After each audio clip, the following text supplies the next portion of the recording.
Daf Yomi, Tractate, Shevuos, 4:04 p.m. Shevuos,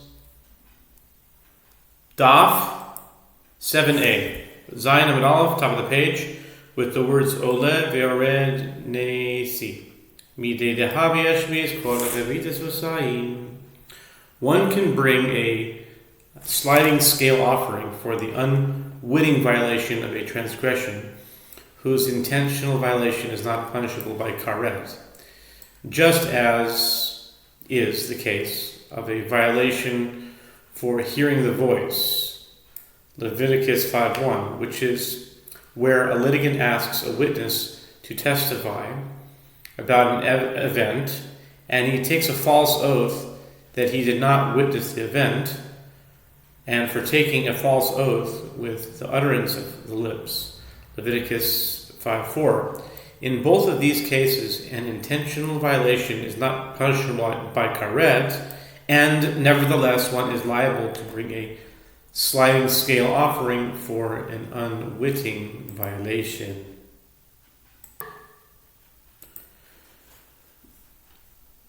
Amar kro ba lelute truma.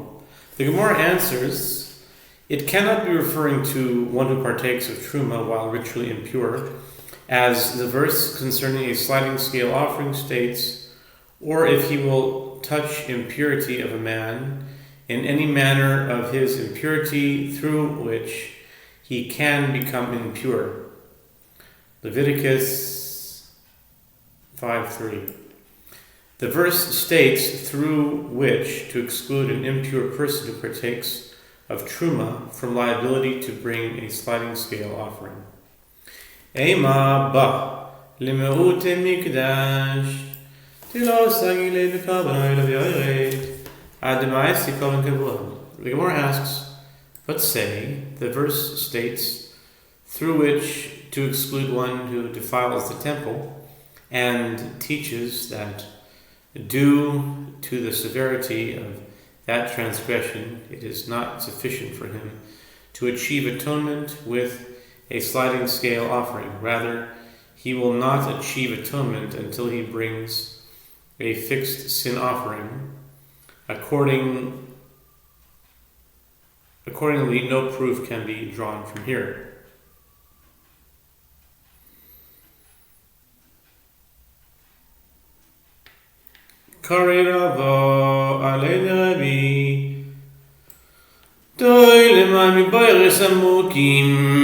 Rava read the following verse about Rabbi Yehuda Hanasi, one who draws water from deep wells. See Proverbs 20, verse 5.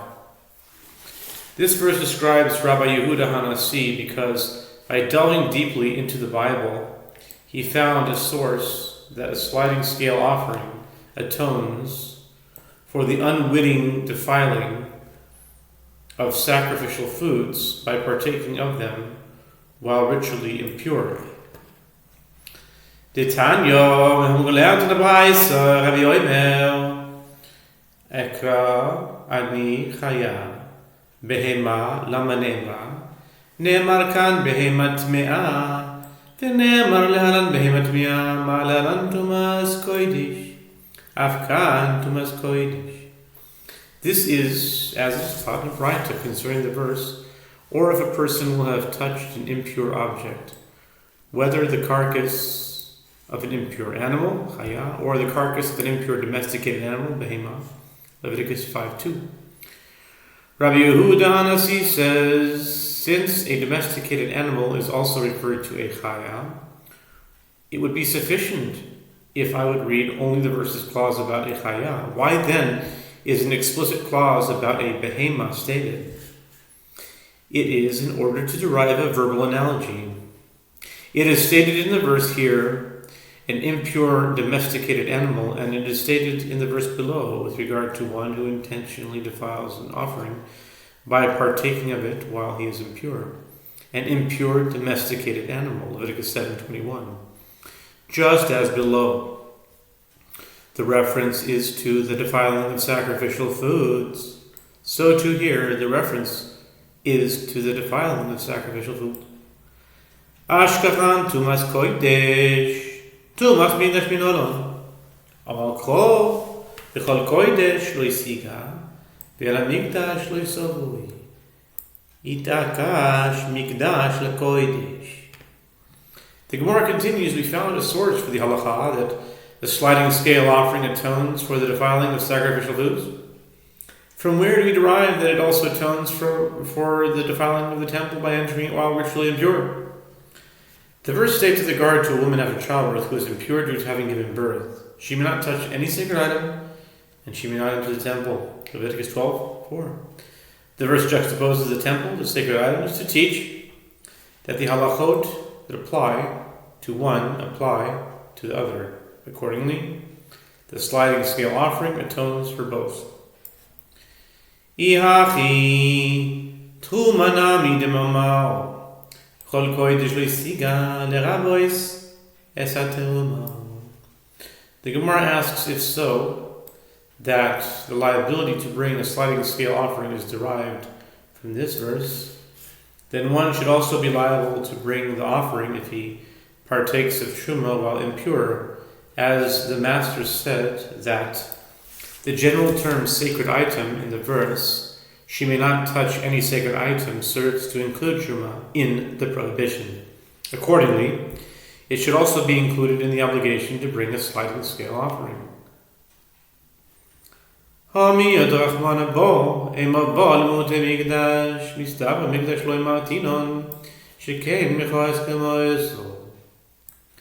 Gemara explains the merciful one excludes something with the term through which.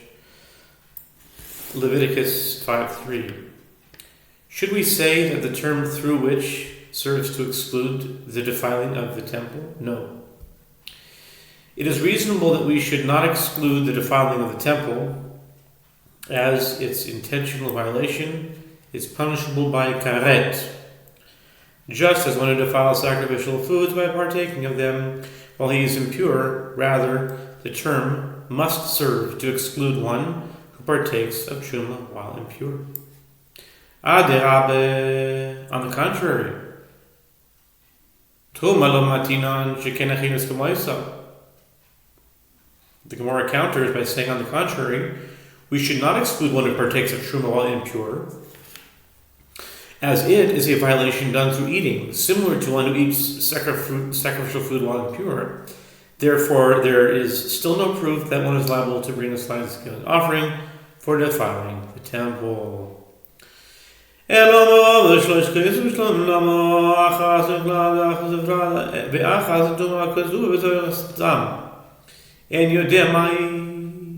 Rather, Rava said it can be derived from the following. Why does the Torah mention 3 times the punishment of karet with regard to one who partakes of peace offerings while he is impure? The 3 times are Leviticus 22, verse 3, Leviticus 7, verse 20, and 7, verse 21. One time is to apply the punishment to the general case of a ritually impure person who partakes in any type of offering, and one time is to apply it to the specific instance of a peace offering, and one time is to apply it to another case of defiling something sacred that is written in the Torah without specifying what it is referring to, and I do not know from that passage what that case is. Havi Omer Tumas Kodesh. V'im enul inyan Tumas Kodesh shenafkele bin Rabbi Taneu inyan Tumas Mikdash. Rava continues, the only passage that describes the defiling of something sacred without specifying the situation is the passage in the Torah that discusses a sliding scale offering brought for the defiling of sacrificial foods. Therefore, you must say that the third mention of karet is referring to the defiling of sacrificial foods. But if it is not needed to teach the matter of defiling sacrificial foods, as that has been derived through the verbal analogy of Rabbi Yehuda Hanasi, apply it to the matter of defiling the temple.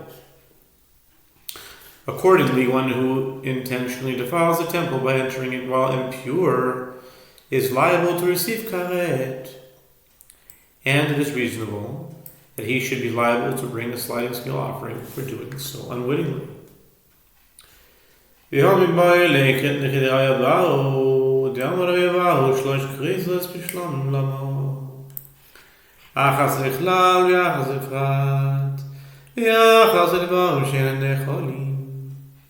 Gemara asks, but that third mention is necessary in order to expound it in accordance with the statement of Rabbi Abahu.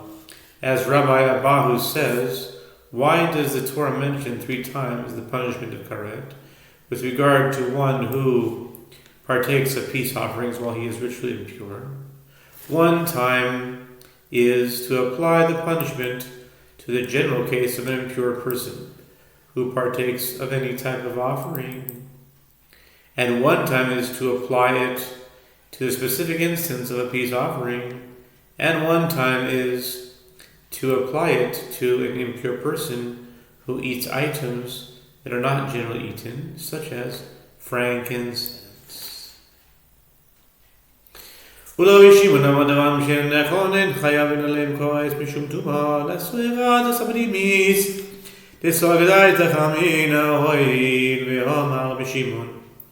כל קורב על מזבח החיצון כשלומים אין חייב לו משום פיגול משום תומן המילו כמשמלן דמחיה. The Gemara adds, and according to Rabbi Shimon, who says that for items that are not generally eaten, one is not liable to be punished with karet for partaking of them while he is ritually impure. The third mention is necessary in order to include the case of an impure person who eats an internal sin offering, as it could enter your mind to say that since Rabbi Shimon says, for any type of offering that is not sacrificed on, and its blood applied to the external altar in the manner that peace offerings are, one cannot be liable to be punished with karet for eating it, even if it is pigul, meaning for eating such an offering, if it was sacrificed with the intent to consume it after its appointed time. One might have thought that similarly, for such an offering, one is also not liable to be punished with karet for intentionally partaking of it while ritually impure. The third mention teaches us that one is indeed liable. Therefore, there is still no proof that one is liable to bring a sliding scale offering for unwittingly entering the temple while impure. Ella amin hardai nishubun derave sholo ishtumo es vishlomim lamo achas ichla v'achas efrad v'achas tuma aksuva v'toyrestam v'en yodeh mahi. Rather, the sages of Narda said in the name of Rava that it can be derived from the following. Why does the Torah mention 3 times the ritually impure status with regard to one who partakes of peace offerings while he is impure? That is, each of the 3 times that the Torah mentions the punishment for karet, it also mentions the fact that the person was impure at the time. One time is for the general case of an impure person who partakes of any type of offering, and one time is for the specific instance of one who partakes of a peace offering, and one time is to apply it to another case of defiling something sacred that is written in the Torah without specifying what it is referring to, and I do not know from that passage what that case is. Havi Omer Tumas Koidesh. V'mein enu inyan Tumas Koidesh yunaf kalei midarabi tenei olin Tumas Komigdash. Now, the only passage that describes the defiling of something sacred without specifying the situation is the passage in the Torah that discusses a sliding scale offering that is brought for the defiling of sacrificial foods. Therefore, you must say that the third mention of karet is referring to the defiling of sacrificial foods. But if it is not needed to teach the matter of defiling sacrificial foods, as that has been derived from the verbal analogy from Yehoshua HaNasi, apply it to the matter of defiling the temple. The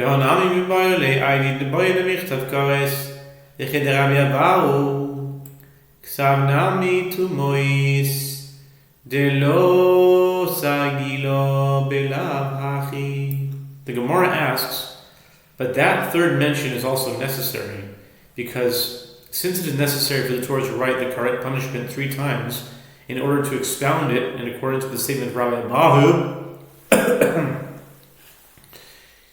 it also has to write that the person was ritually impure, as it is not sufficient to mention the punishment without mentioning for what the punishment is given. Accordingly, there is still no proof that one is liable to bring a sliding scale offering for unwittingly defiling the temple.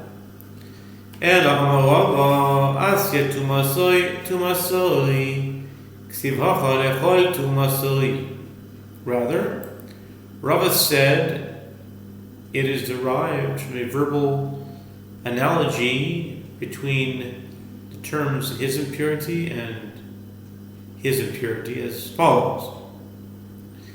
It is written here with regard to a sliding scale offering, or if he will touch impurity of a man in any manner of his impurity through which he can become impure.